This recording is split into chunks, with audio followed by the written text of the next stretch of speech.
salaamaaleykum waaw man la Cool Coccyx noonu lañ ma doon woowee waaw jégalu ci xaw a retardé tuuti parce que dama defoon sama réveil benn instant pour mu yeema yeewu ma voilà donc mooy loolu xam naa ne instant yi am na quelques minutes yu tomb mais bon amul solo salaamatan man la Cool Coccyx bu France boo aussi voilà su la neexee wala ma Uncle Cox KOX ex boss ex los ex France salaamatan maa ngi nuyu ñëpp sargal ñëpp ci kaw ba ci suuf. grand bi Cool Coccyx ñu ngi lay bëggee di la ziar lu bëree bëri yéen di am mbégte kontaante ci dalal bi ñu dalal daawul as service. yee jaarama Baye Galaye maa ngi ziar voilà biographie xam naa am ko def fat rek mais du ma mën a jaar ci punct yëpp ci point yëpp voilà parce que xam naa du ma am lépp sama bopp quoi mais en tout cas daal bon li am ba am daal mooy que samay texte yi ma njëkk bind daal soo xoolee ba xool du ma sax commencé samay texte damay commencé fi ma tàmbalee sama premier jéego ci hip hop mi ngi doon ci break dance donc man maa ngi commencé fecc break dance disons ay 82 83 ci la ma fàttaliku voilà sinon sama premier texte maa ngi ko bind vers les 86 87 sama premier scène maa ngi ko def en 88 lycée SMD fii Martin Luther King xamatuma est-ce que mi ngi am mais chance na amatul voilà sama première scène à Sorano c'était en 89 laa njëkk yëg Sorano voilà donc maa ngi tàmbalee réellement ci sama première connexion bi ñuy woowee ñuul te rapajo voilà connexion et ñuul te rapajo je pense que c'était vers les 80 xamatuma ça exactement 90 11 et 92 laa intégré Pure France donc voilà donc 95 ñu dugg studio suñu premier album wala boog 96 après ñu teg ci suñu album affaire bu graaw mu doon album bu gën a am disons écho topp ci boobu moo doon album comment dirais-je encore affaire bu graaw ABG donc après affaire bu graaw ñu génne album Asim après Asim ñu génne album FROISS après FROISS ñu génne suñu album Conquérant mooy suñu album international bu génn sur le label Night and Day en distribution voilà biographie bi nag yëpp su ma ci naree jaar point par point dina xaw a compliqué. merci beaucoup grand bi respect encore une fois di jël ndombatu moo ngi amaat kàddu na ok déglu nañ biographie am na solo trop macha allah quoi sama première question mooy grand lan moo la dugal si hip hop quoi. waaw di ci profité rek di ziar Roi 6 ak double moteur parce que tamit boobu ba léegi double moteur mu taxaw ci bagage yi Roi 6 aussi taxaw ci ñuy waxtaan ba tey jii xam nga jot am ñu ne xaaral ñu teg ko ci donc ziar ak màggal double service double hip hop service yaa ziar ak màggal rap Galsen rap wolof moo raw bu yaa salaamaaleykum grand Cool Coccyx ba bon avant tout dañ lay char d'abord di la dalal ci biir double hip hop service bon di la wax ne c'est un plaisir aussi de partager ak yow tey ci émission bi quoi donc man sama first question day ñëw ci le nom de Cool Coccyx nan la dikkee quoi ak aussi au début quoi au début nan la fa demee woon parce que année yi ngay wax ni ay 84 85 xam nga boobu hip hop bi gars yi comprendre duñ ko woon fii donc lan moo leen njëkk animé xam nga ba ngeen découvrir xam nga break dance bi ba évoluer commencé di def yee salaamaaleykum Roi 6 maa ngi bëggee gars yi galaay maa leen di bëggee Cool Coccyx suñu grand di ko wax mu dal ak jàmm si double hip hop service tey moom la gars yi di jël comme ni ñuy def chaque samedi rek di dalal grand yi tey moom tuuram la bëggoon naa aussi mu defal ñu benn briefing ci ay njëlbeenam fi mu commencé ba bu muy bokk ci membre actif yu Pure France waaw man nag wax dëgg li ma dugal ci hip hop moom mënuma ko expliquer xam nga sincèrement mënuma ko expliquer voilà nekk na rek affaire boo xam ni jaare na ma ci break dance xam nga ak Smurf voilà foofu la ma jaaree après benn instant bi yenn événement yi di am tombek aussi muy egsi ci man donc mu gis ci sama bopp mais à la base man artiste plasticien laa woon à la base quoi parce que man depuis mu nekk xale ay dessin ak peinture moo doon sama affaire donc à la base j'étais un artiste mais ci beneen direction mais par la suite nag la ma affaire bi dugg su ma naree expliquer lan moo tax ma dugg ci hip hop vraiment dina ma xaw a jaaxal foog naa ni hip hop samay motivation jiitu woon na sama juddu quoi benn instant parce que mënuma la expliquer lan moo tax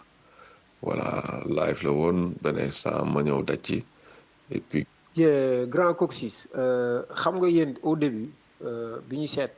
affaire yi PBS la woon après ñoom Umson Pifras et cetera donc génération yooyu noonu yéen a nekkoon la première génération mais gars yi dañoo gis ne jamono boobu noonu bëri na polémique actuellement bëri na polémique si groupe yi tas si groupe yi nga xamante ne ni kii moo ko sos kële moo ko sos et cetera mais ñun si Pifras lañ la xam. waa sis maa ngi ziar voilà maa ngi bëggee waaw kontaan ci jokk bi nii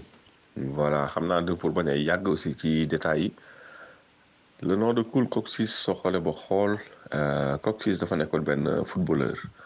ay jamono loolu jiitu na sama juddu parce que sama turandoo moom Coccis lañ ko doon woowee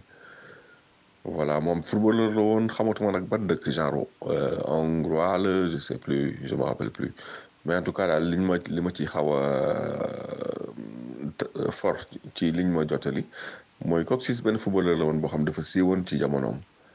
donc doon dugal ay buts de par la tête man sama turandoo donc di sama magu papa moom it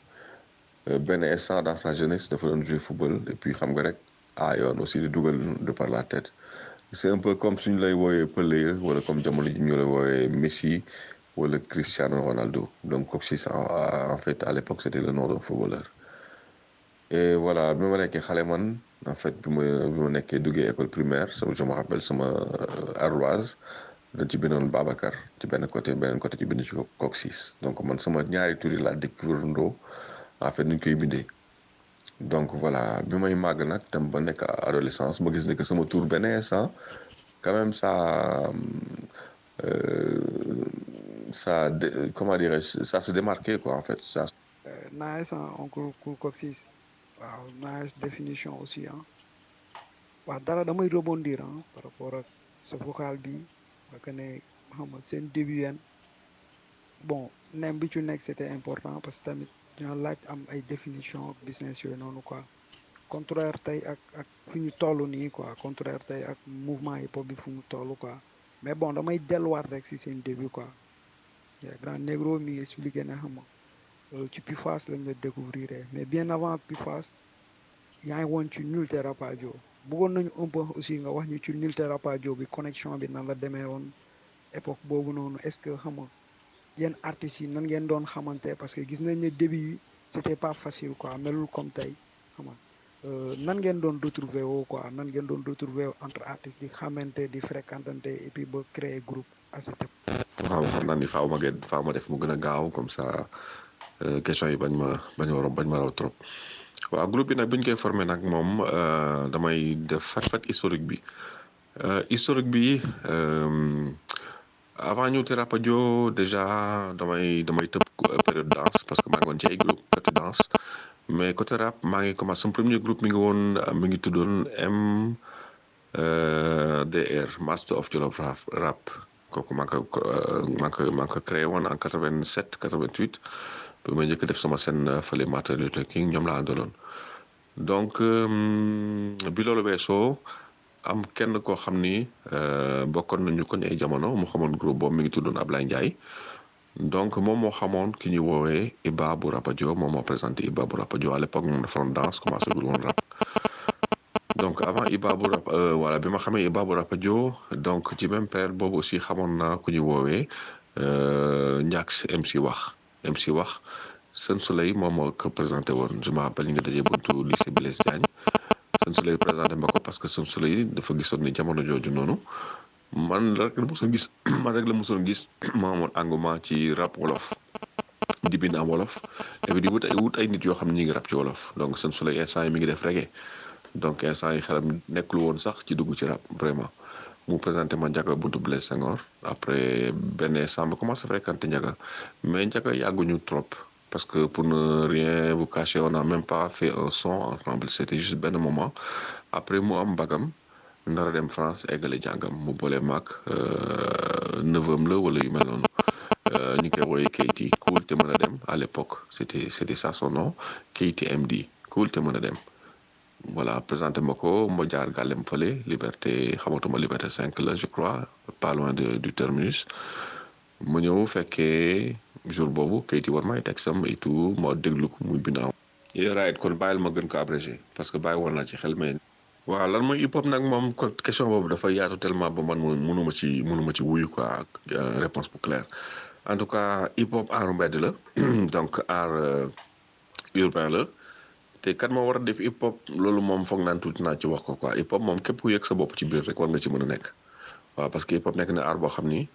ñu ngi ko wooyee art boo xam ni comme musique vampire la quoi pas seulement musique culture vampire dafay inspiré wu ci lu ne day inspiré wu ci mode de musique bu nekk day inspiré wu ci courant bu nekk hip hop doon na affaire boo xam ne jamono ju nekk dafay am melokaan boo xam ni day wuteeg melokaan bi mu nekkoon peut-être ci beneen génération avant mais quand même ba léegi hip hop la doon am nay base am nay charte te ci charte yooyu charte saa su ne dafay tënk rek lépp donc lan mooy hip hop foog naa ni tuuti naa ci wuyu ko kan moo war a def hip hop pour man képp ku ci yëg sa bopp rek war nga ci mën dugg voilà instant boobu noonu xamante bi yomboon na parce que milliers yi bëriwul woon quelques milliers kese la woon fa la ñëpp daan daje te groupe yi bëri wuñu woon aussi quoi xam nga damay jaar rek ci benn détail bu ndaw donc en 92 si je ne me trompe pas il y avait un mouvement qu'on appelait le MUR le mouvement unificateur du rap sama gàlleel lañ doon tase fa lañ daan réunir et à l'époque presque tous les groupes de Dakar et de la banlieue parce qu'il y avait pas beaucoup de groupes sooy compter ba compter ay 5 la jëm 10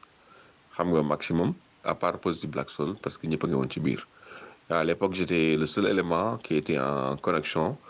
en même temps avec la banlieue et li ñuy woowe town voilà donc voilà par rapport ak leadership est-ce que moo tax Pifroise man non je crois pas du tout parce que Pifroise amul woon leader su waroon am leader aussi naturellement la waroon doon parce que à l'époque benn moment man bi ma ñëwee ci Pifroise fekk naa déjà mu doon Pifroise muslim amoon danseur yu mel noonu mais Pifroise en tant que groupe de rap bi ñu xam bi génne album yu mel noonu yëpp benn moment man maa doon axe bi quoi sama gaale la doon dajee fa lañ daan répété bien qu'au départ c'était en face mais finalement après c'était aux HLM chez moi et tout il y avait pas de leadership il y avait pas de chef voilà donc fekkee loolu moo tax non accusation Bibson yi moom à la limite ñun touché wuñu woon quoi parce que sentir wuñu woon effet bi benn yoon aucunement et je me rappelle juste bi album bi génnee man dem naa Gale Iba ma ne fekk fa cartel bi seen cartel yi nu mu tuddati woon j'ai un peu oublié cartel underground et tout ñëw toog benn instant fekkee seen jotaay et tout gars yi di répété bi may dem Keyti gunge ma après ñu taxaw ci bopp kañ di waxtaan Keyti li moo wax mooy que soo xoolee ba xool ci clash yi ku nekk li nga wax rek nga engagé wu xam nga te Keyti clashul France Iba clashul France Bibson kese moo clash France te clash bi lan la woon xam nga sàcckat yi ñu yéen a jël samay texte wala boog affaire bu grave talibé wala boog 50 ben à mon avis c'était pas un clash vraiment direct xam nga c'était pas un clash vraiment direct parce que sans yooyu bi ñu koy bind on était tous ensemble ci benn néeg di bindandoo inspiration bi énergie bi lépp c'était ensemble donc man à ce moment j'ai jugé que vraiment amul kenn ku fa def loo xam ne yow kese yaa ko moom parce que énergie bi benn synergie la woon d'ensemble ñun ñëpp doon nekk di bindandoo affaire yi di ñëw ku nekk joxe sa vibes te dugg ci affaire yi moom détail ça dépend rek ci question yi quoi parce que instant yi man binduma dara préparé wu ma dara sama journée tey ça a été très très chargé moo tax la ma ñëw di xaaral ma tëdd nelaw benn 1 heure de temps balaa may jokkoo ak sama gars yi donc ça va juste être spontané damay répondre juste par rapport ak question yi may posé ak ni ma koy yëgee ci instant boobu noonu mais lu bëri na romb parce que je n'ai rien préparé voilà pourquoi ñuy dégg ñenn ñi comme ay Oumou Son parce que Oumou Son sax soo xoolee ba xool benn album la def album boo xam ne sax amul vraiment yenn écho yi donc tey suñu lim Oumou Son fàtte ma waa dina xaw a bizarre quoi donc loolu nag man mënuma ci wax lu bëri li ma ci mën a wax rek mooy que xëy na peut-être instant yi je suis plus actuel dans le game donc mënatuma défendre sama bopp mais ñi fekkee ñoom ñoo fekkee ñoom ñoo xam te ñoom suñu expliquer xëy na peut-être mënuñu bañ a ñàkk ci yenn jaar ci yenn étape bi quoi. yeah c'est vrai que Pifras au début bëri woon na élément mais D-Black bokk ci woon D-Black mi ngi woon Positive Black Soul ak Bucks mi ngi woon Positive Black Soul xam nga des fois nag avec le temps xëy na peut-être day am amalgame mais li am ba am mooy qu'à l'époque c'était le Pifras Muslim il y avait déjà 4 ou 5 danseurs El Hadj Man mi ngi ci woon El Hadj Man danseur la woon benn moment mi ngi woon ci rab bi aussi amoon na Meuse danseur la woon amoon na Soleil danseur la woon amoon na ay danseur la woon amoon na Chaka Babs danseur la woon donc il y avait déjà 5 danseurs moom amoon na Xuman ci mic bi amoon na El Hadj Man bi nekkoon daara ji nekk ci mic bi instant boobu daara ji amagul woon amoon na Bibson ci mic bi amoon na man ci mic bi benn moment man maa mujj intégré Pifras parce que may intégré Pifras fekk na créé naa ñu teex ba jox ba pare après ñuy avancer avec le temps ci la intégré Pifras ñu teex ba jox connexion la woon boo xam ne tegoon nañ ko ba pare mais bon benn moment c'était plus aussi comme un groupe bu actif di teg ay action dëgg donc man ak organisation yi ci la rencontré Pifras à l'époque maa ngi nekkoon école nationale des beaux-arts donc nekkoon Point E donc Fass c'était à 2 pas et chaque fois su ma paree samay pause ma daan dem foofu seeti gars yi. waaw non je comprends quoi noonu la demee mais bon dañuy ba tey dañuy continuer xam nga ci carrière bi quoi donc gis nañ ne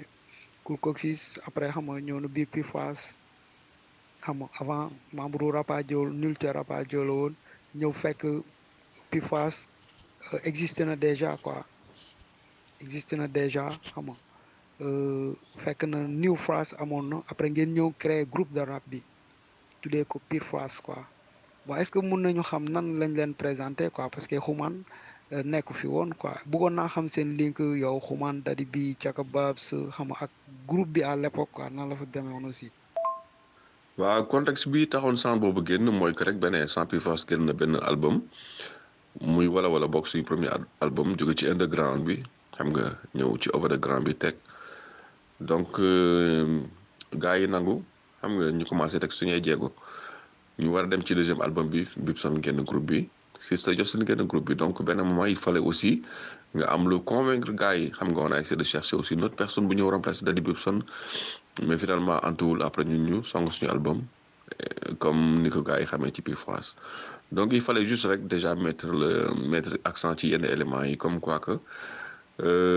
coow li day bëri mais das live quoi xam nga te live moom soo ci nekkee yoon la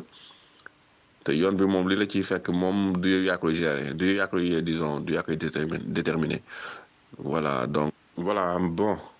question bi comprendre ma ko trop mais li am rek mooy que déjà ñuul te Rapadio en tout cas man maa ko créé woon man maa boole Iba ak Keyti ak man parce que maa xamoon Iba maa xamoon Keyti Iba ma koy xam danseur la woon Keyti njàkk sa moomu booleeg moom parce que dafa bind ay wolof Iba amoon intérêt ci rap xam nga ma def connexion bi ñu nekk donc premier son bi rap ñuul te Rapadio génn mooy rang bi dematul déjà pour confirmer le refrain rang bi dematul man maa ko créé donc voilà je sais pas nag lan mooy vraiment soubassement bi waaw Oasis yow moom doomu Fass nga quoi doomu Fass nga donc xam naa ni yow kenn du la gën a xam bagage yi kenn du la gën a xam histoire bi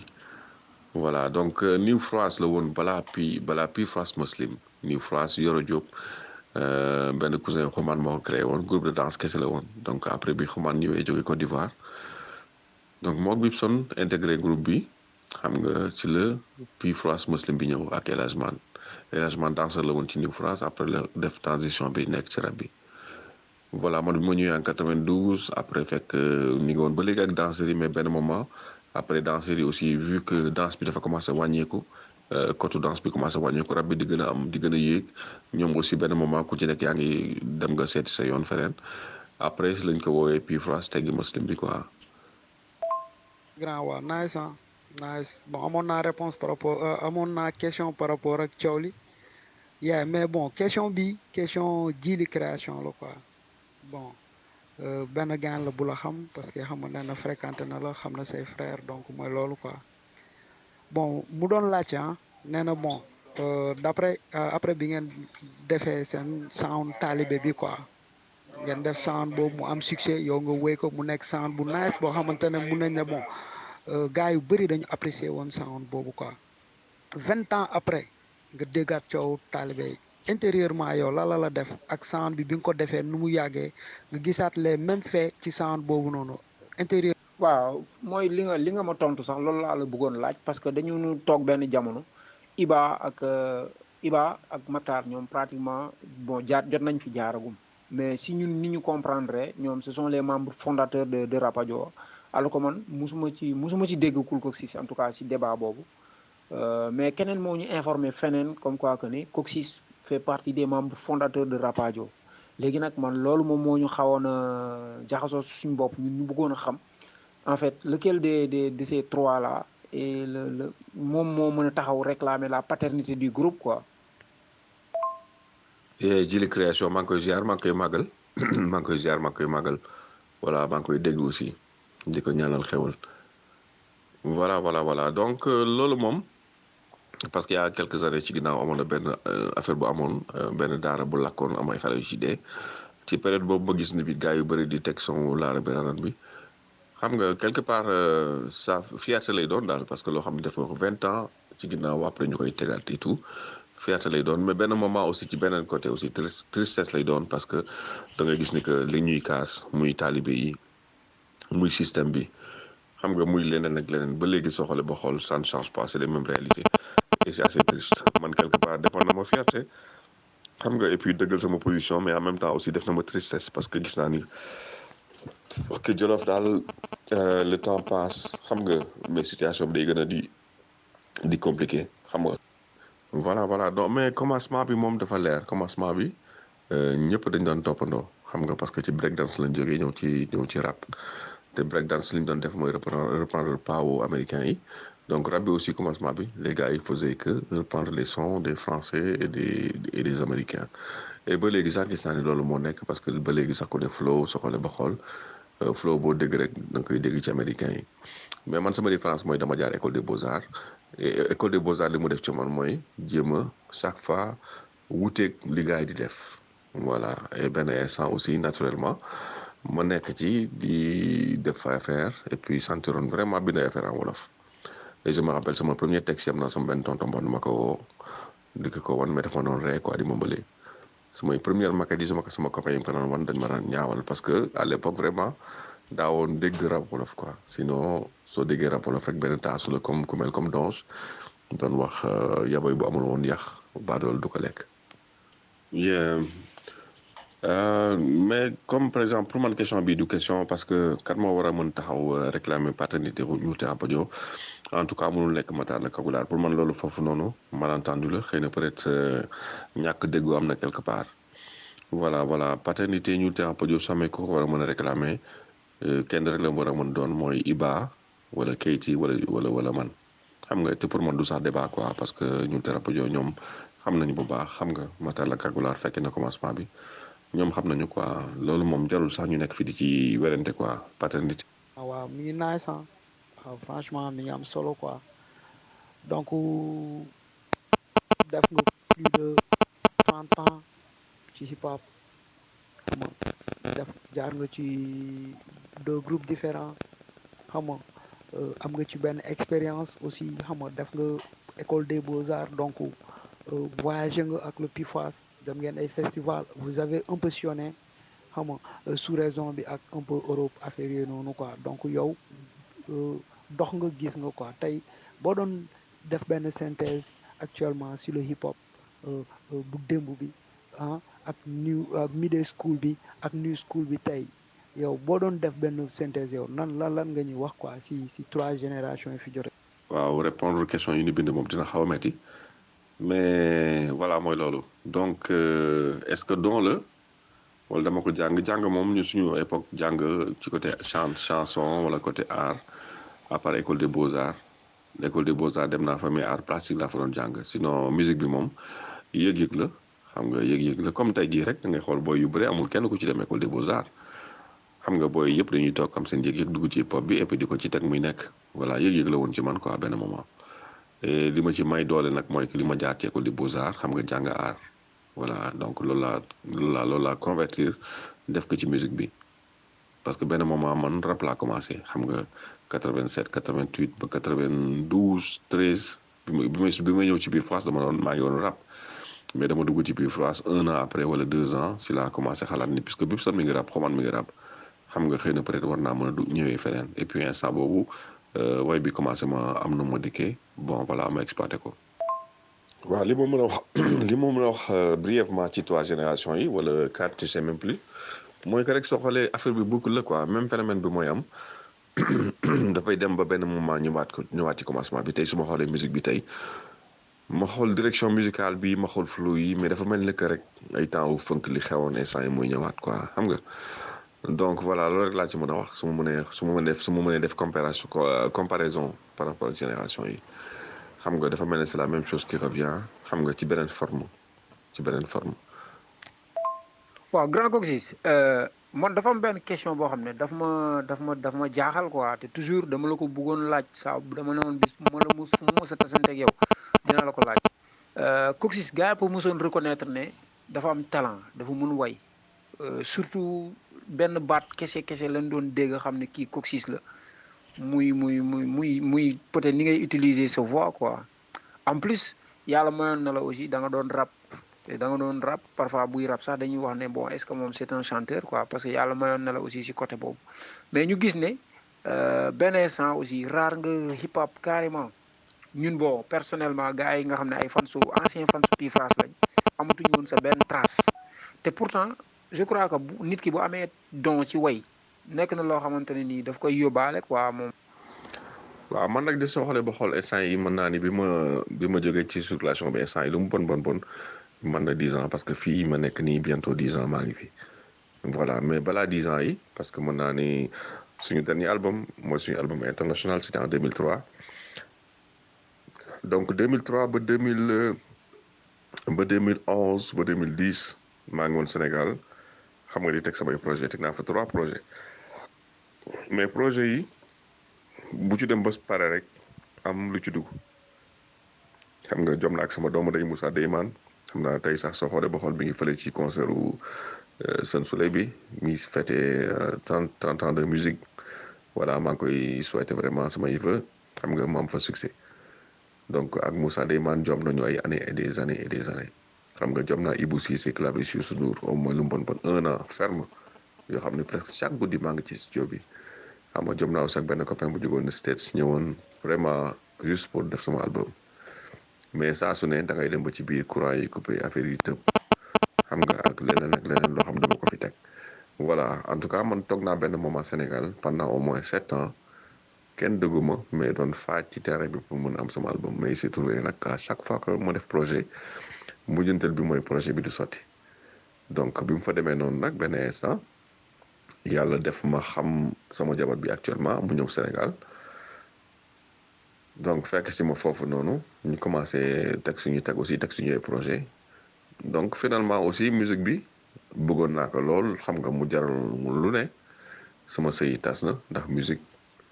et comprendre ak yeneen détails mais benn moment aussi mënoo topp ci musique bi rek di daw te gisoo ci aussi benn rendement daal xam nga donc j'ai pensé que peut-être dafa jotoon pour man ma jógee dëkk ba xam nga dem feneen xëy na peut-être su boobaa mën na am beneen apport muy indil hip hop bi voilà boobu léegi kenn dégguma mais n'empêche maa ngi live sama live ci sound bi maa ngi live sama live ci sama xol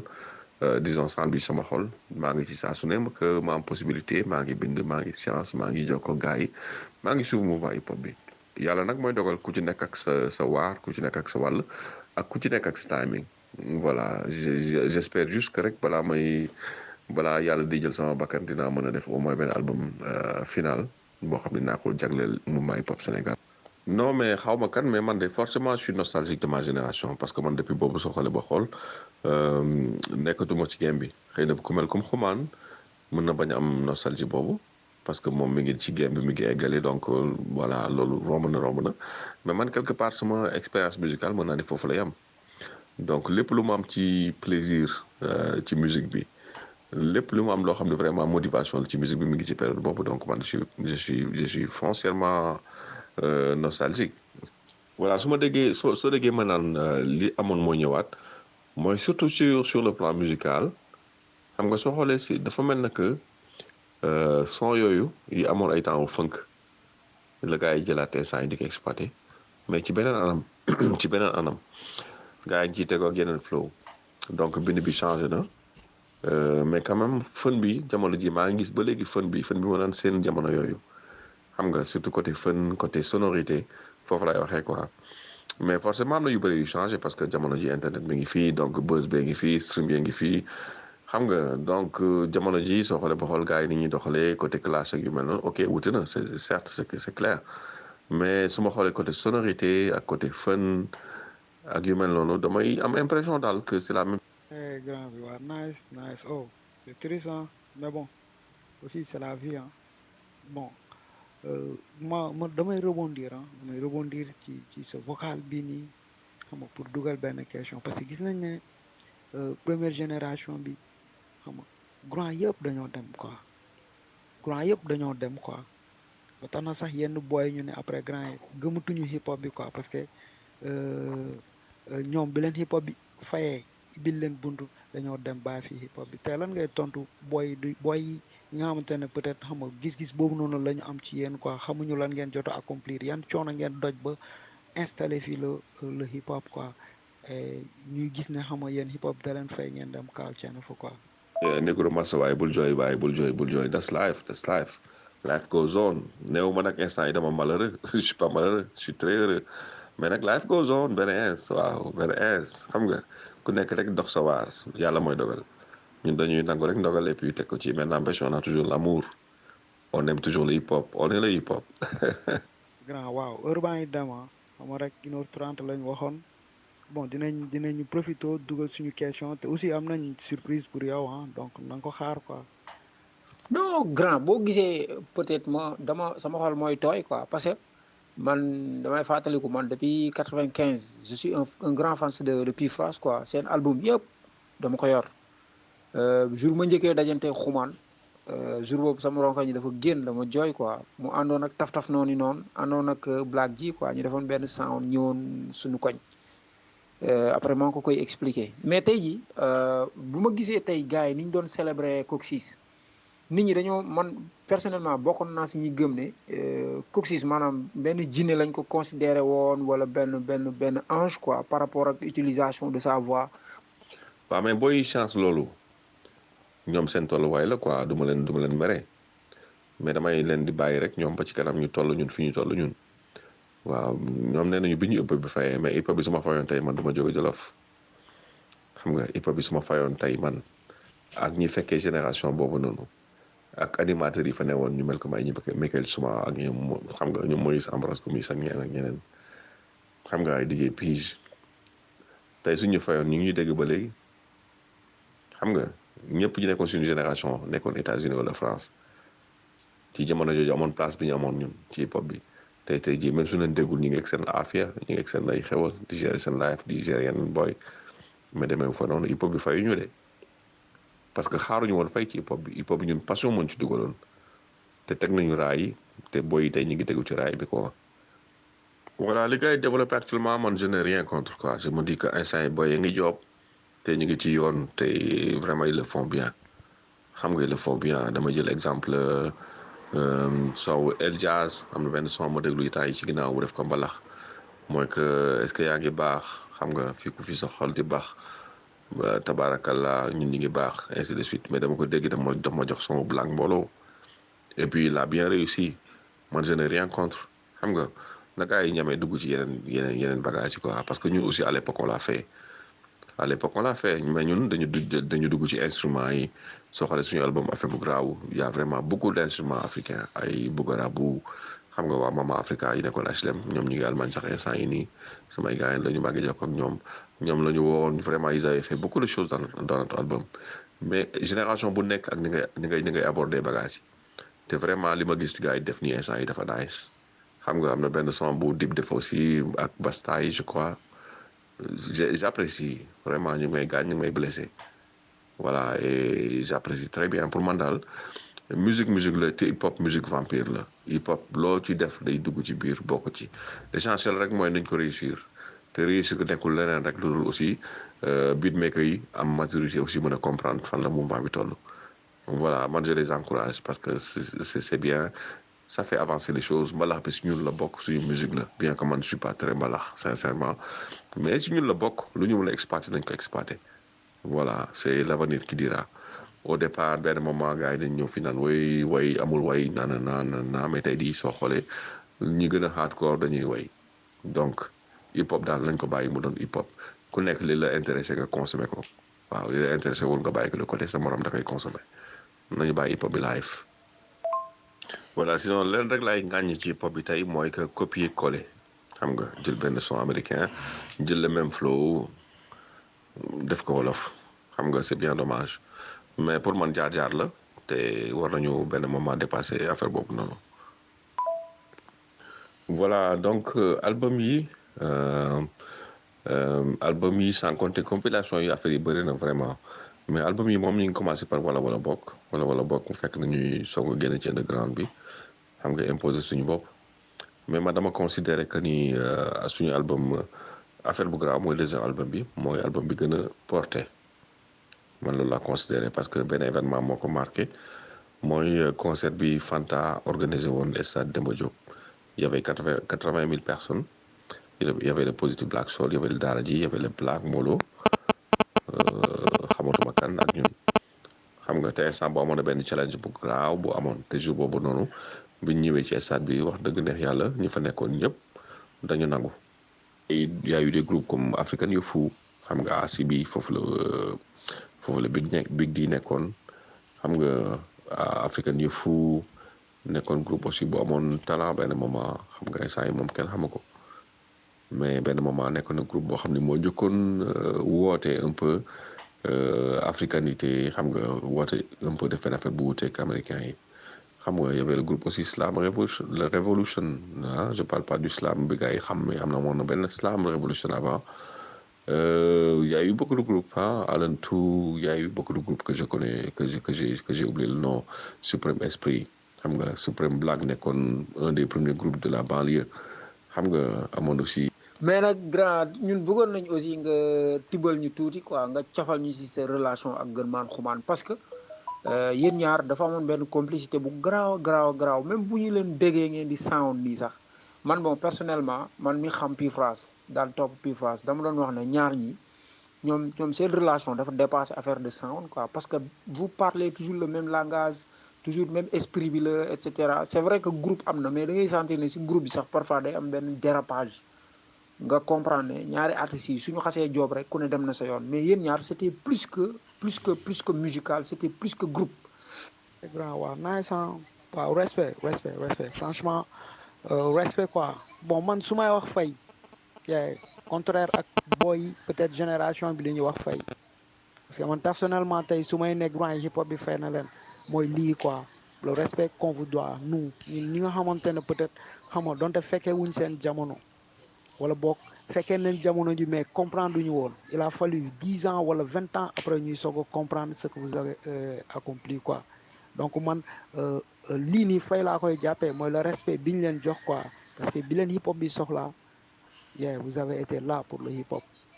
teg ngeen raay yi comme ni nga ko waxee vous avez installé le hip hop tey ba ngeen am yeneen génération yu leen succédé pour man loolu respect la. grand yaa ngi indi affaire yu nice quoi. grand car rapide boobu noonu Pifas demee woon stade jour boobu noonu su ma la waxee car rapide bi sama kanam la débarré xam nga gars yi teg ma dil ne ma demal nga sol parce que ay tic laa soloon quoi gars yi ne ma demal nga sol dàll xam nga sinon doo dugg ci car bi quoi donc si laa dem di sol dàll si la car rapide bi débarré quoi mais jour boobu grand jooy naa jooy métti quoi mais nice après laay dégg image yi ne xam nga Pifas Dopan grand bi waaw dinaa san yaay bon man su ma la déggee damay gis benn grand boo xamante ne yaay dafa teel a comprendre ne hip hop musique la quoi avant tout donte sax yow yaa ngi bokkoon ci génération bi nga xamante ne xam nga yaay ñoom tënkoon nañ seen bopp ci ay concept Voilà, sinon album yi voilà bokk mooy premier album bi après il y avait Affaire bu Graaw, après il y a eu Asim, après il y a eu l'album Conquérant, l'album international. Donc voilà bokk Affaire bu Graaw, Asim, Conquérant, donc 5 albums. Et entre-temps aussi il y a eu beaucoup de collaborations sur le plan international, beaucoup de featuring, benn moment xamaa ni ko doon wooyee l'homme aux 1000 featuring. Voilà quoi, donc et ça damay wax juste sur le pif parce que je n'ai rien prévu, vraiment, je n'ai rien écrit. Mais histoire bi yaatu na. grand bi waaw dinaa san yaay bon man su ma la déggee damay gis benn grand boo xamante ne yaay dafa teel a comprendre ne hip hop musique la quoi avant tout donte sax yow yaa ngi bokkoon ci génération bi nga xamante ne xam nga yaay ñoom tënkoon nañ seen bopp ci ay concept hip hop xam nga concept bi affaire yooyu noonu parce que comme ni nga ko waxee génération bu nekk nu muy aborder affaire yi mais yéen seen génération mooy première génération bi ñoom niñ ko aborder woon mooy concept quoi donc ñoom dafa amoon ay garde-fou yi nga xamante ne da leen doon limité ba gisoon nañ conflits yi Rapadio bu mu ñëwee xam nga ñëw ci beneen anam xam nga clash groupe yi nga xamante ne dañ doon rap dañ doon wëy affaire yooyu noonu ak groupe yi bu njëkk nu mu demee woon kii day rap kii di toste kii di wëy affaire yooyu noonu donc tey 30 ans après ngay apprécier li booy def donc yow lan ngay wax ci loolu noonu quoi te yow nga bokk ci génération boobu noonu des fois nga dégg yéen au school yi ne booy ce qu'ils font là c'est pas du vrai hip. mais tey jii nga gis ne hip hop Galsen man mun naa ne au delà de groupe yi dafa am ay gars yoo xam ne dañoo job dans l'underground ñenn ñi sax du ma ne dans l'underground mais dañoo am ci beneen wàll bu ñu féete woon di pousse hip hop bi ba tey jii bu hip hop Galsen amee donte rappeurs yi joué nañ ci mais ñoom aussi dañ ci joué mu mel ne comme Michael Souma Aziz Coulibaly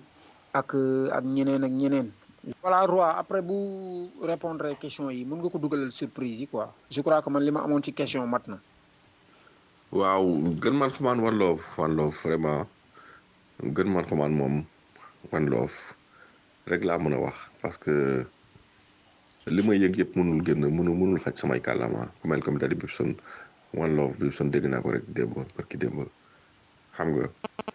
gën man xumaan ak Daddy Bibson bi mu leen di xam fekk maa ngi école des beaux-arts di créer samay concert yooyu ma doon def ak Dr Mac ak tonton Mac du moins xam nga fekk maa ngi woon école des beaux-arts mi ngi nekkoon Point E ñoom ñi ngi nekkoon Fass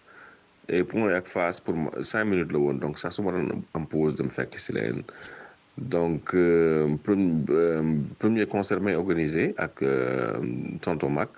fële au centre culturel d'Athlé ci la invité puis France fekkee saa yi déjà xamoon naa leen donc bi ñu ñëwee foofu jour boobu noonu vraiment ils avaient fait un carton et ils m'avaient aussi beaucoup impressionné de par seen ay lyrics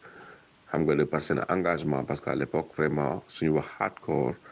wax dëgg texte hardcore attitude ak hardcore hip hop dëgg sur scène ñoom laa njëkk gis xam nga ñu teewal ko PBS naa sonn na trop mais quand même c'était assez affaire de boy town affaire de fun mais Cool Coxis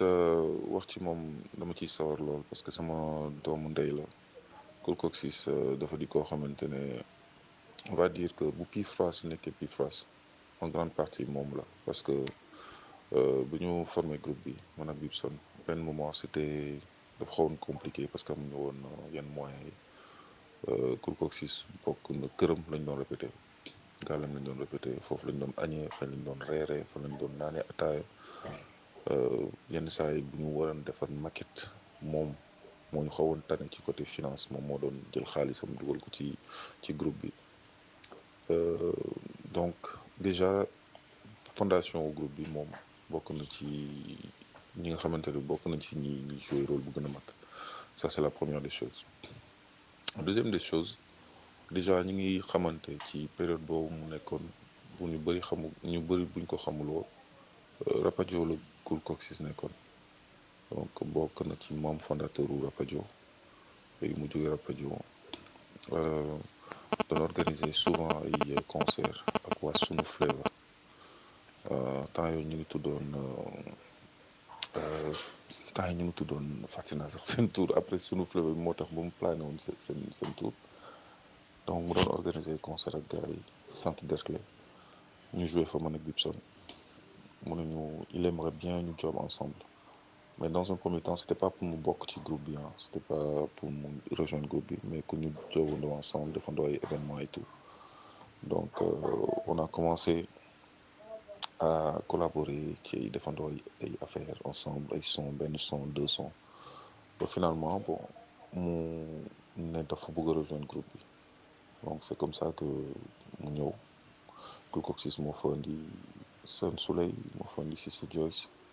parce que comme moo doon waykat bi te ñoom tamit dañ doon way moom moo leen fa indi woon en fait voilà beneen affaire tamit soo naree wax yëpp si vocal bi du si xaj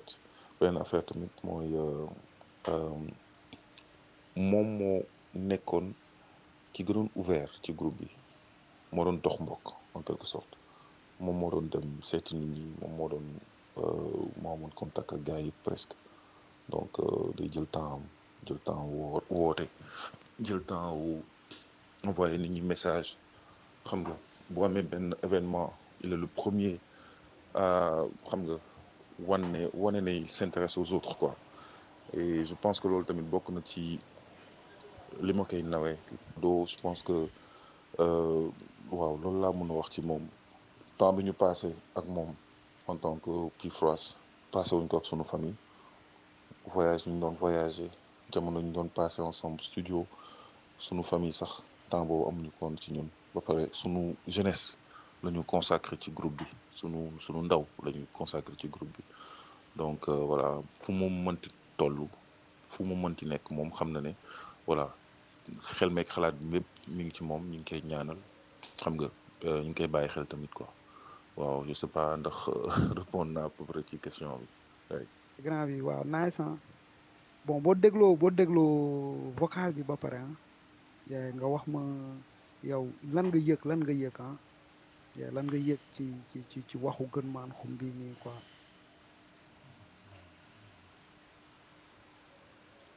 waaw salaamaaleykum donc maa ngi leen di nuyu yéen ñëpp képp nga xam ne mi ngi déglu émission bi nii man la Sen Souley bon ma nekk ex membre du groupe Pifras à ses débuts même avant premier album di génn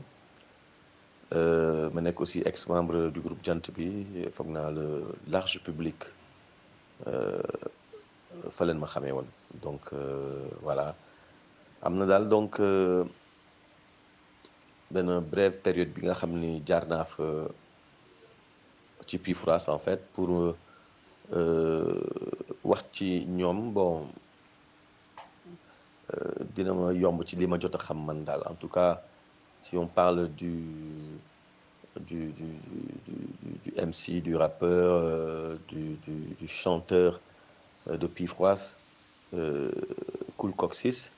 Ouais, je pense que bon xamante nañu mag moom bu baax et dama ci sawar def benn témoignage ci moom ok bon boo déggee cool c'est parce que vraiment c'est un homme très cool très calme très spirituel ku tey la donc ba nga xam ni daanaka bopp la woon ci groupe bi daal voilà en tout cas loolu laa ci mën a wax man Cool Coxis man moo ma dugal ci groupe Pifras parce que on était dans le même quartier aux HLM yàlla def ba ñu commencé di fréquenter déjà au lycée Blaise Diagne donc wala ñu xamante par le biais d'un ami qui s'appelle Ndiaga Mokhtar Dia moom tamit MC wax moom ñulte rapadio la bokkoon donc moom moo ñu présenté au lycée Blaise Diagne voilà et puis après à partir de là on a commencé à se fréquenter aux HLM on n'était pas très loin ñu xamante bon commencé di way tout ça mu ne mi ngi Pifras donc après mu yóbbu ma Pifras donc j'ai intégré à partir de ce moment là à travers lui quoi donc ma fekk fa Daddy Bibson ak Xuman donc ak moom mu nekk affaire bu nice ak ñoom Chaka Babs aussi quoi donc oui lu mu mën a wax ci personnage bi loolu kese la c'est-à-dire que il est c'est un mec très calme tranquille pare am beaucoup de talent voilà dafa fees dell ak talent Cool Coxis voilà et que donc dafa teel a commence di way en wolof ce qui à l'époque était très rare mais mu nekk benn innovation donc il fait partie des premiers chanteurs de hip-hop bu way en wolof voilà déjà loolu aussi lu am solo la gars yi xam ko et puis après këram nga foofu noonu aux HLM tout le monde passait chez lui parce que foofu lañ doon répété foofu lañ doon gars yëpp fa lañ jaar ñoom muy Alaaji Man Fada Freddy ñoom MC yi ngay dégg yëpp jaar nañ fa à part bien sûr le Pifras yooyu mais vraiment mënuma la lim sax vraiment mais vraiment ñëpp fa doon jaar këram doon kër bu ouvert gars yi di fa répété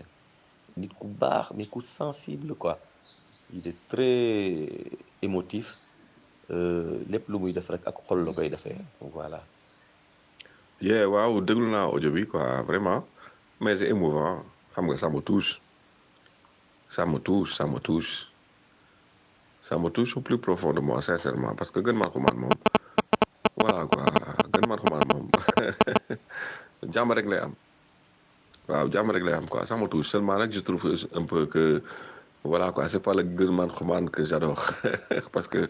voilà côté communication là donc il parle normalement et tout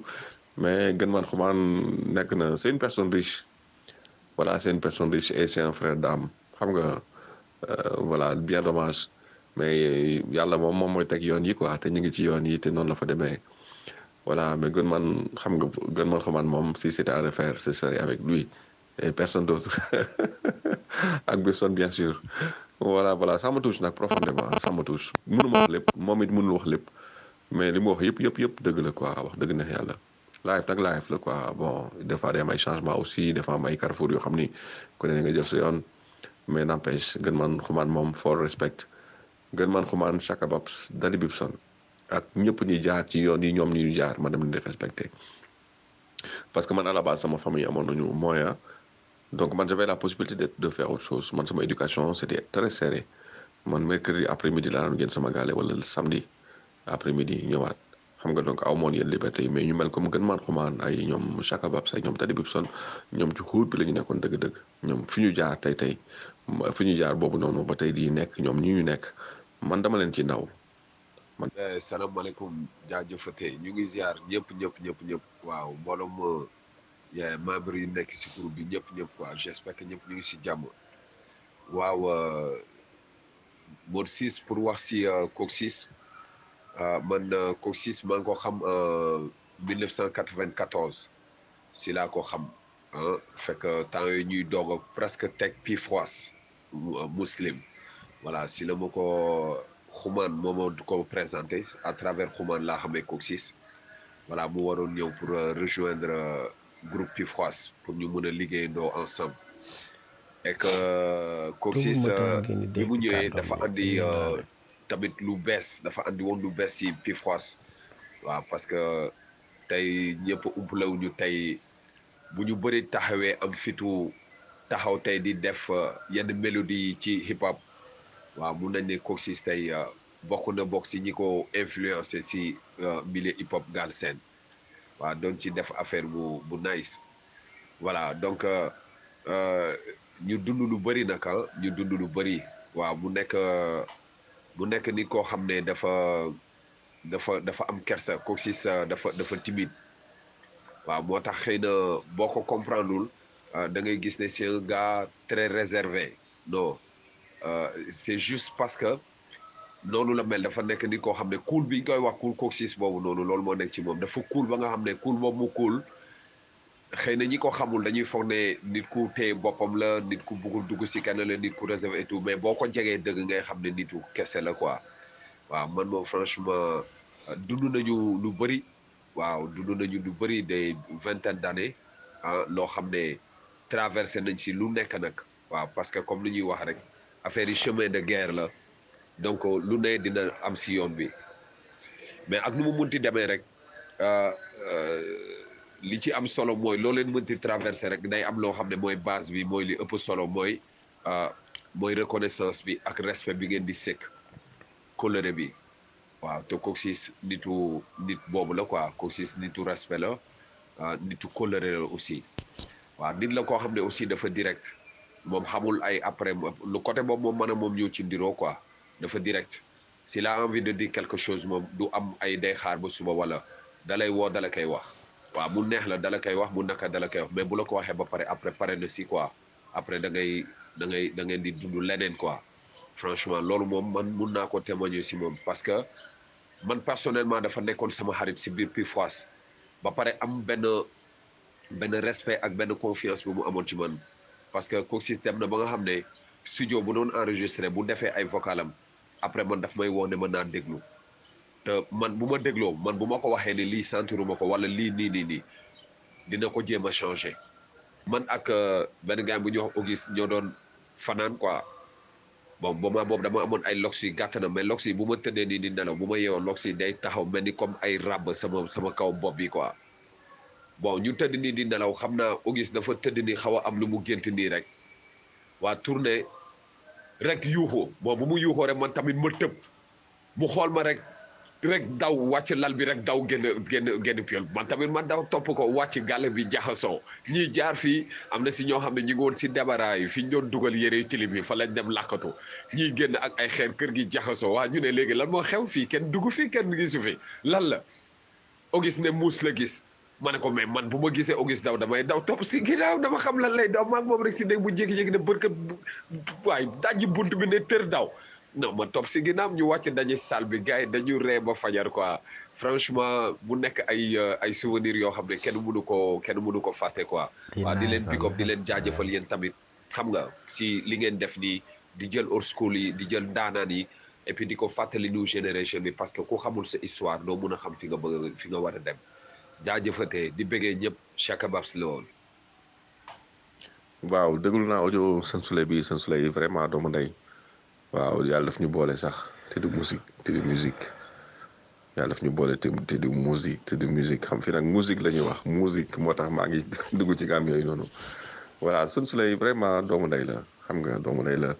jege lool sama xol Sen Souley def nañu concert fii en Allemagne en 2013 concert bu nice ndeysaan soo duggee ci YouTube bi war nga ko mën a gis Sen Souley sama doomu ndey la mënuma wax lépp ci moom wax dëgg ne yàlla ñëw na fii seet si ma juin bi passé ñëw na fi def 4 jours ci man dem ñëwaat ñu def une semaine ñu teg fi benn concert bu ndaw maag moom Sen Souley moom vraiment doomu ndey la vraiment waaw ma leen la muy wax ci moom lu mu wax lépp moom moo ko dund moom moo ko seede voilà sinon rek benn point mooy que MC wax Ndiaga nekkul woon ñuul te rapajo Ndiaga bi ma koy xam maag moom la woon Sen Souley moo boole woon ak moom ñu commencé bagage yi mais instant ñuul te rapajo nekkagul woon bi mu demee kaaw nag si la ma booleel ak Keyti cool te mën a dem Keyti MD ak man ma woo Iba ñu teg ñuul te rapajo xam nga rek juste benn point parce que des fois affaire day yàgg te dañuy fàtte même maa ngi déglu Famata la Kagulaar mi ngi teg ay bagage waaye nan benn instant gaa yi ngi way fii xam nga jaana sax sama tur mais man Matala Kagulaar moom warul fàtte ne bi may xam dama doon rap xam nga man 87 laa commencé di rap 92 bi ma duggee ci Pifos gis ni gaa yi ngi rap di ko matal xam nga inspiration bi ñëw ci man ma am feneen fu ma génne pour mu gën a mat voilà sinon rek teg benn point mooy que l'histoire nous a donné tous raison maa ngi waxtaan ak bëkki dem rek Manu bu BMG ndeysaan ku baax maa ngi koy ziar moom it si dëgg audio bi waaw di ziar aussi waa BMG xam nga donc on s'est dit que vraiment l'histoire nous a donné tous raison ku nekk faaw nga am loo teg loo xam ne loolu ngay teewal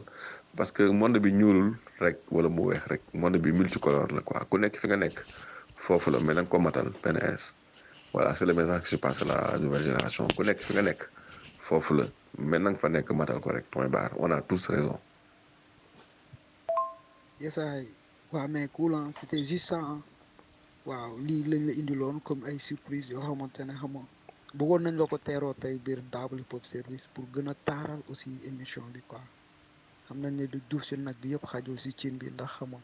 jot nañu rapproché Bibson mais malheureusement xam nga temps yi dafa jàpp trop quoi parce que 3 jours maa ngi koy topp xam nga di ko link mais xam nga daf may tegal ne dafa am problème timing quoi parce que mi ci ay business quoi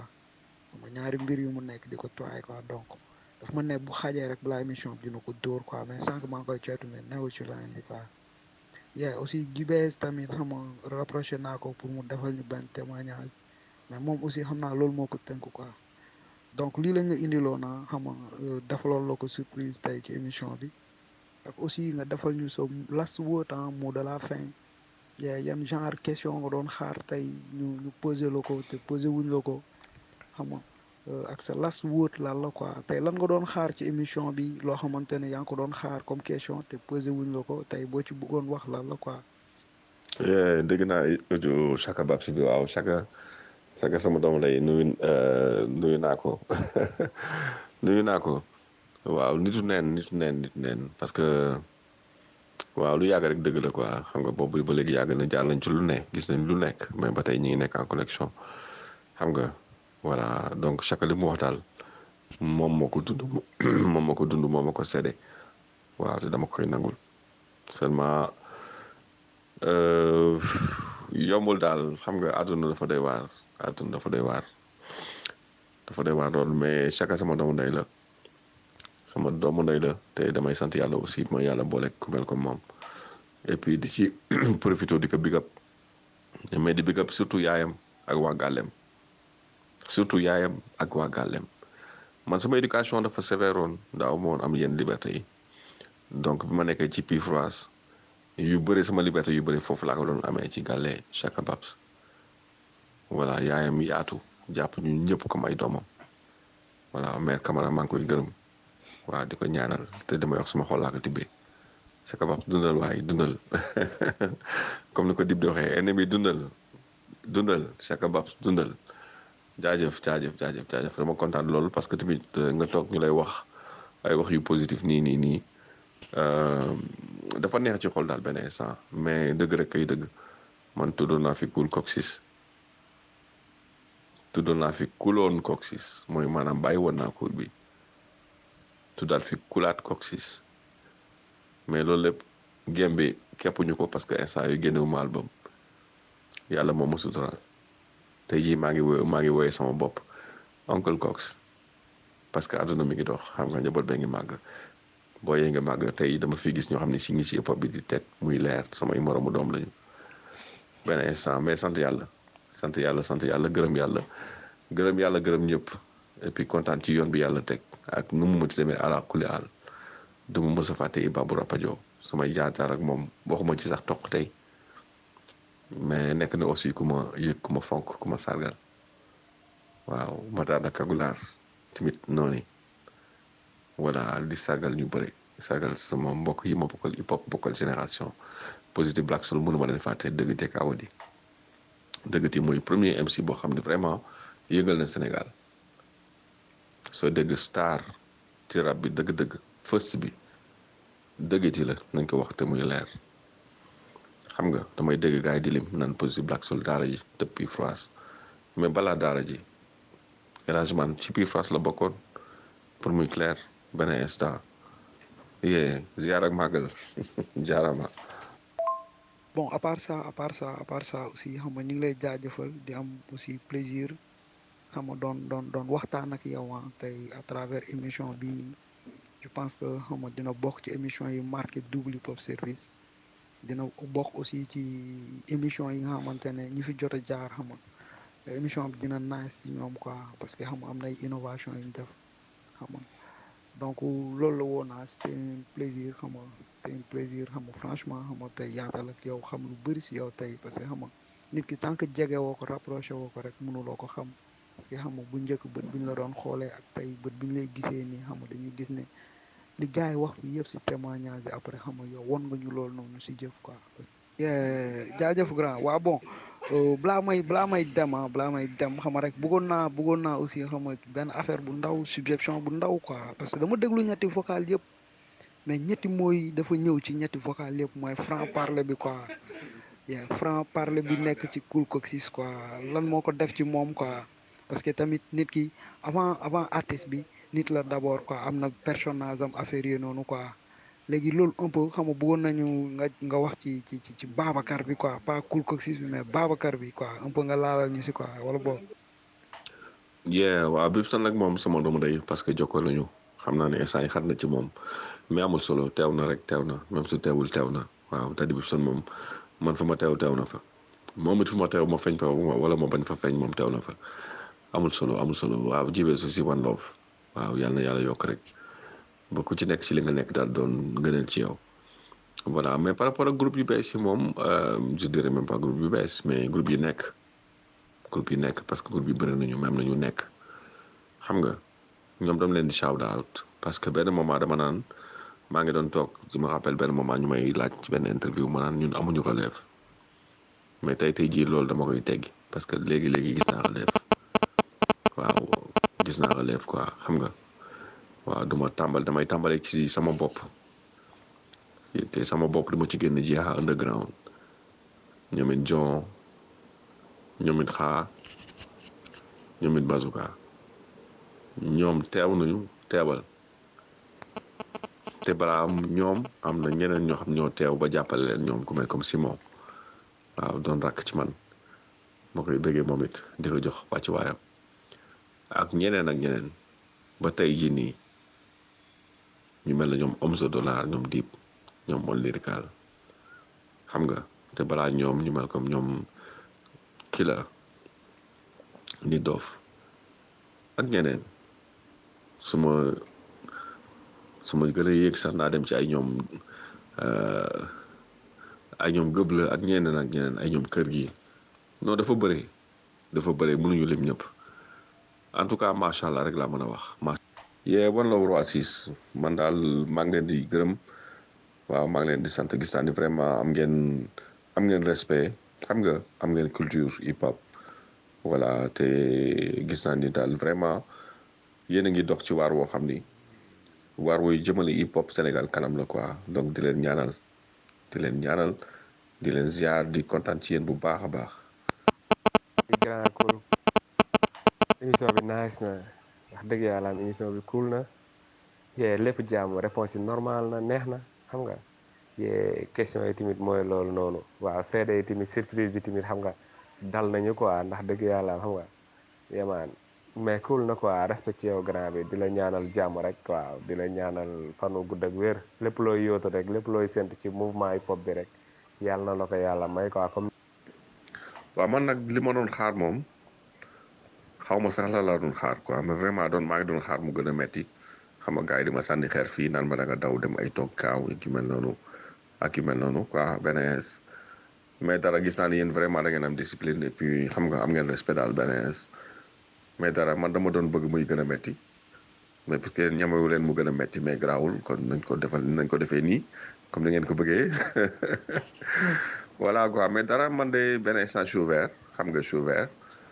et su laajee aussi ñu def beneen action dans l'avenir je suis encore ouvert y a pas de problème voilà mais di leen bëggee di leen sargal daal di leen sargal vraiment di ñaanal hip hop Galsen mu jëm kanam parce que hip hop Galsen industrie la xam nga industrie la war na mën a jëriñ te laaj fi ku nekk ak sa yoon xam nga ñi dañuy dugg ci jàng bi jaar fële doon ay économiste ñee jaar fële doon ay leneen ak leneen mais ñii fi leen yàlla xiir mooy ci musique ci hip hop mu doon ci management mu doon ci DJ mu doon ci leneen ak leneen quoi xam nga te am nay branche yoo xam ne amagul te ñu mel comme yéen a koy créer comme li ngeen def nii création la donc voilà man hip hop si la ma yàlla xiir aussi donc lu ma def lu ñaax sama gars yi quoi xam nga ñu gën a concentré wu ci bagage bi xam ne ko aussi job la quoi te war na mën a jur comme ni muy juree feneen ak feneen quoi dafa jot waaw ñun nag la yàlla def ñu samp yoon yi samp nañ ko xam nga mais liñ ci waroon mën a jëriñoo dëgg-dëgg jëriñoo wuñ ci en tout cas man li ma ci waroon mën jëriñoo ma ci mais ba léegi rek n'empêche ça reste une passion moom kese moo nekk sama xol wax dëgg neex tey fekkoon sama sago la damay wàcc ci terrain bi taxaw ci podium bi di ko njàkkanteeg gars yi benn ins mais demeewu fa noonu parce que life is life aussi xam nga te ku nekk am na foo war a toll ci benn waxtu am noo fa war a taxawee te noonu la fa demee nii quoi donc damay def lu ñaanal sama gars yi ñaax leen daal yàlla na yàlla taxaw game bi bu baax a baax a baax voilà di leen wax nag malgré les clashs et tout game la rek ñun ñoo ko defal suñu biir comme li mbëri di wax ñun ñooy mayee suñu biir xaalis donc na gars yi képp loolu te bañ ko fàtte game la suñu biir ñoo koy defar ñooy mayente xaalis suñu biir mais bu ñu toll jamais niveau boo xam ni dañuy dem bay xam nga di ko teewal ci mbedd mi ay jamante paak ak ay saaga ak yu mel noonu ci mbedd mi quoi na yam ci game bi quoi clash yi saaga yi ok dafa nice maa ngi ci bégee mais na yam ci game bi quoi bu mu wàcc ci mbedd mi ñu koy def réalité boo xam ne yàq suñu image benn instant c'est assez important xam nga jot na sponsor yi aussi teew def ci bagage yi ndax gars yi lekk ci millions yi parce que neexul ba neexul nit ki li muy yëngu te amul ci njëriñ boo xam ni da koy jàppale ci dundam amul sens. jaarama donc xam naa ni instant yi ñu ngi ci fin bi ndeysaan gënaluma mais nag live moom nii la quoi amul lu dul am fin donc di leen ziar yow it xam nga di ci jaaree ziar képp ku nekk ci double hip hop service ngi doon déglu maa ngi leen di ziar waaw lii tooy na sama xol lool dégg naa gën man xumaan dégg naa Chaka Babs dégg naa Sën Sulay tey sama guddi nice ziar ak màggal double hip hop service waaw double moteur maa ngi lay ziar maa ngi lay màggal te vraiment am naa respect ci yéen bu rëy a rëy parce que respect boobu ngeen ma won xam nga roi 6 doomu Faas maa ngi lay béggee maa ngi lay ziar yàlla na leen yàlla yokk jërëjëf hip hop Galsen ziar ak màggal ma la woon oncle KOX ex boss ex los ex fras kontaan bu baax a baax ci émission bi bon xaw ma kana mais man moom franchement yëg naa ko ndax xam nga am na lu ma sentir quoi xam nga ñu ngi lay jaajëfal quoi franchement je perds sax mes mots lan laa bëgg wax réellement mais bon one love yàlla na la yàlla defal jàmm yàlla na yàlla sàmm njaboot gi bon yàlla na yàlla def ci yow lépp li nga xamante ne moom nga mëbët quoi yàlla na la ko suñu borom defal quoi lépp loo xamante ne xam nga bëgg nga ko rek ci sa life moo xamante ne jot nga ko réaliser wala jotagoo ko réaliser yàlla na ko suñu borom def suñu borom am na lu ëpp loolu te yow mérité nga loolu quoi grand one love man maa la ñaanal loolu quoi ci xol bu sedd guy te yàlla na ko ñu jaar Cheikh bi rafetlu nañ intervention bi jaajëf salam kum mbedd ndigas léema kum nice émission grand coxi cool coxis waaw respect si yow mu rasis negro bay galay respect muy cool mu ngi nice émission am na niveau trop Sidi Talla respect si yow réel grand non mënoo bañ a wax quoi émission bi jeex na quoi sincèrement roi non sapo quoi billaay barki bàyyi nga sama xol dafa tooy quoi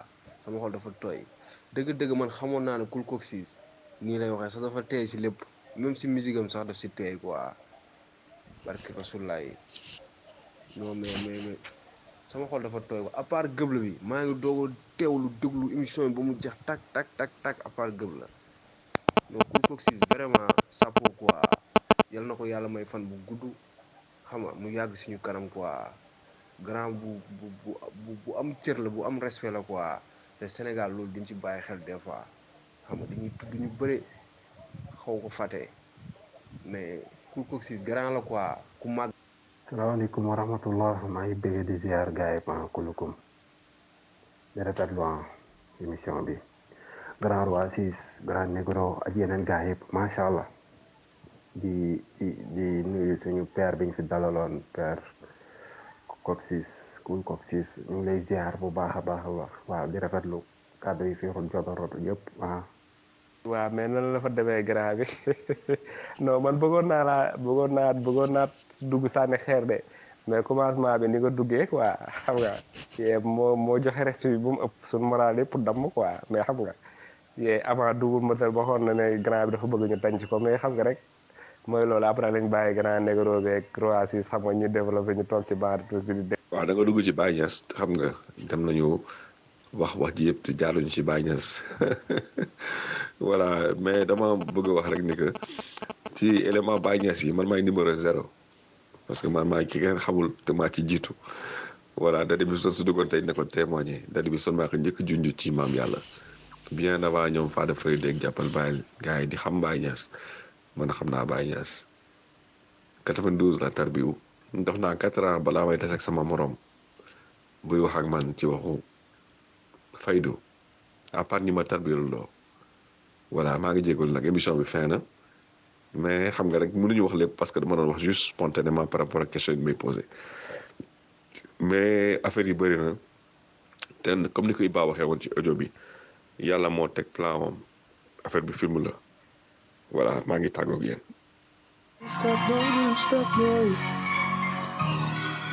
Billy Deal, please stop, please stop, please stop, please stop, please stop, please stop, please stop, please stop. Billy Deal, please stop. No, please stop, no, no, please stop. No, please stop, no. Billy Deal, please stop. No, please stop, no. Dale canically stop. Bul sonn bul stop.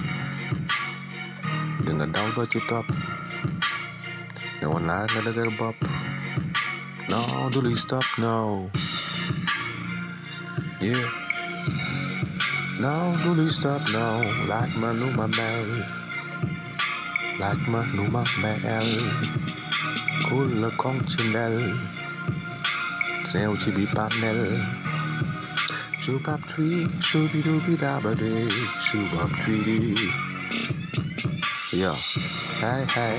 hey, hey, hey, oh shit. Hey, hey,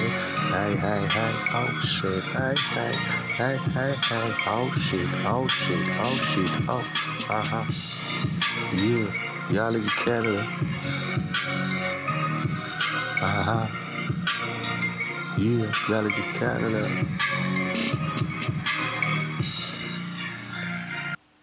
way le roi waa rafet na moom am na solo wax dëgg yàlla xaw rek grand bi moom mooy loolu xam nga man de des fois budul émission bi may def wala yeneen émission yi wala may def wala ma bokk ci émission yi damay gëj a teewlu émission yi ndax damay nekk ci leneen mais émission bi moom wallaay par vocal laa ko doon déglu ba mu jeex quoi xam nga dama ci concentré wu trop voilà xam nga. ah mais flow bu mel nii ñun fan lañ koy amatee quoi mais déglu lii dafa original tellement que waxumal côté musique bi mais flow bi rek dafa original même ci wax bi kese si génnee kàddu kese mais roi kii mu xaddam la su fi resee mu am solo de am na solo maa bari am na. Oh, wow, nice, ndeysaan. Oui, màggatum dina day dese ngalaju baa ngi nii nag. Oh, God, nice. Yeah,